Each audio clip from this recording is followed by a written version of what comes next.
soo dhawaada saaxiibayaal muuqaalkeena maanta wuxuu ku saabsan yahay sida aad ku ogaan lahayd in gmailkaaga lagula isticmaalo iyo in kale ama xogtaada in la socdo si aad u hubiso waxaad tagaysaa gmailkaaga tusaale ahaan ani waxaan tagayaa gmailkayga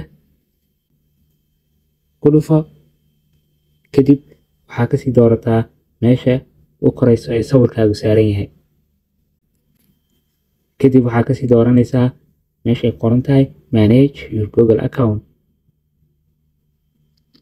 marka aan meeshaan joogno waxaan ka geli karnaa laba qaybood waana data and privacy iyo security.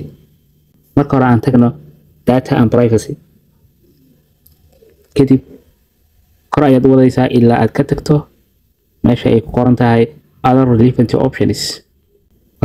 other relevant options waa payment method, subscription iyo your devices. meeshaan u socono waa kana your devices wuxuu ka turjumayaa meelaha gmailkaaga uu ka kacsan yahay.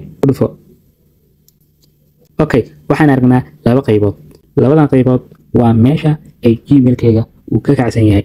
qaybta koowaad ee 5G waa taleefankayga, qaybta labaad waa computerkayga oo gmailkayga sidoo kale uu ka kacsan yahay.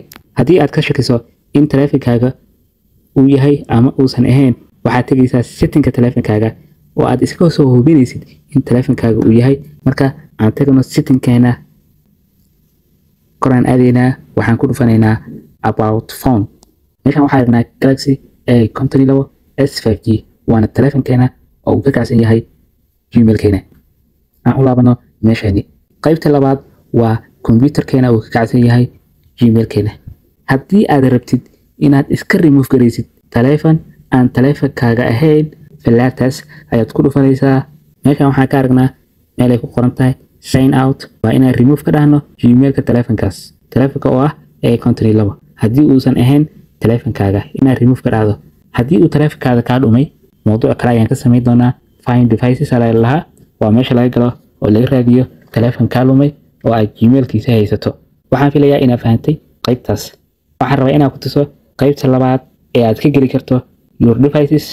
gadaal ayaan u laabanaynaa ilaa aan ka tagno data and privacy. qaybta labaad waxay ahayd inaad ka gasho your security. kor ayaan u baxaynaa meesha ay ku qoran tahay your devices waa ku dhufanaynaa.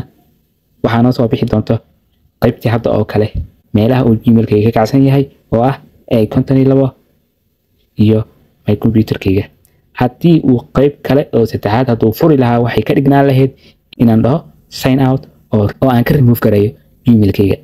labadaas qayb oo ah data and privacy iyo security waa labada meel ee laga fiiriyo deviceska gmailkaaga uu ka kacsan yahay. waxaan filayaa inaad muuqaalka fahanteen. haddii ay tahay markii kugu horeysay ee muuqaalkan kusoo gaaro fadlan subscribe like tan waa noo muhiim si aan u helno asxaab adiga oo kala mahadsanid.